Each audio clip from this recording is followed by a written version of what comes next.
let's create a new script and then save the script under the name vectors operations.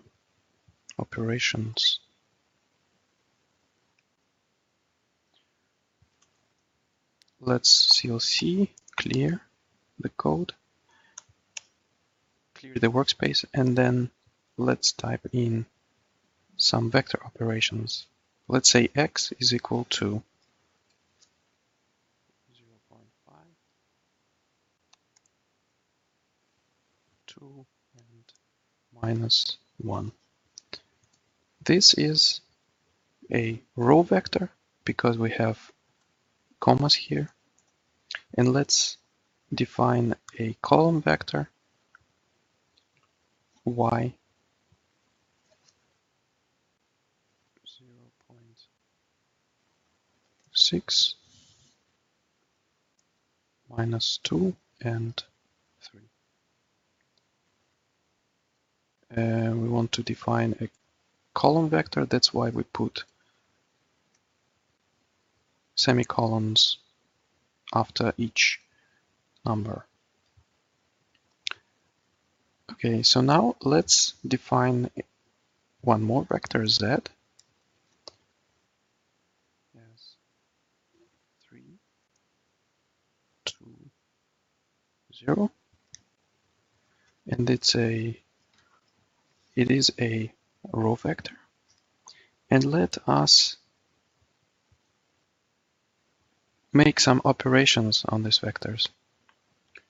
We can add the vectors by saying x plus z. Those are both row vectors, that is why we can add them. Let's save them in a variable xz.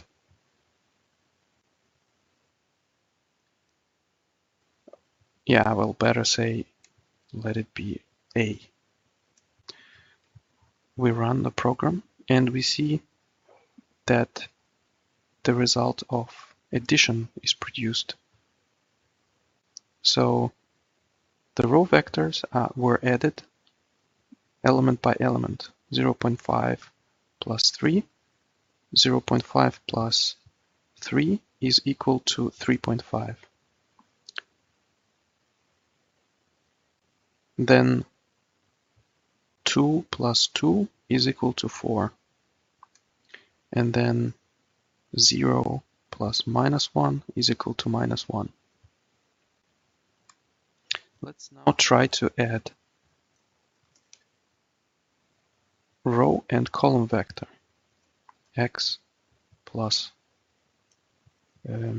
y plus z, column and row vector, and run it. And we see that we got something different than a vector as a result.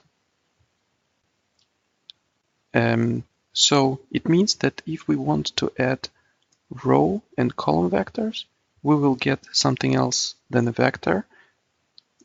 And in particular, we are getting a matrix. So you should be careful when you're adding vectors that you're actually adding row vector and row vector, or column vector and column vector. Let's say we add 2 column vectors, y plus y. And then we see that we got vector c, and it is a result of adding y to itself. 0.6 plus 0.6 gives us 1.2, and -2 plus -2 gives us -4, and 3 plus 3 gives us 6. So it means when we add column vectors, we get column vectors. When we add row vectors, we get a row vector. And when we add a column vector to a row vector, we get a matrix. Probably we don't want to use this kind of sum because it will confuse us in our first exercises. So we'll just stick to adding column vectors, row vectors and column vectors.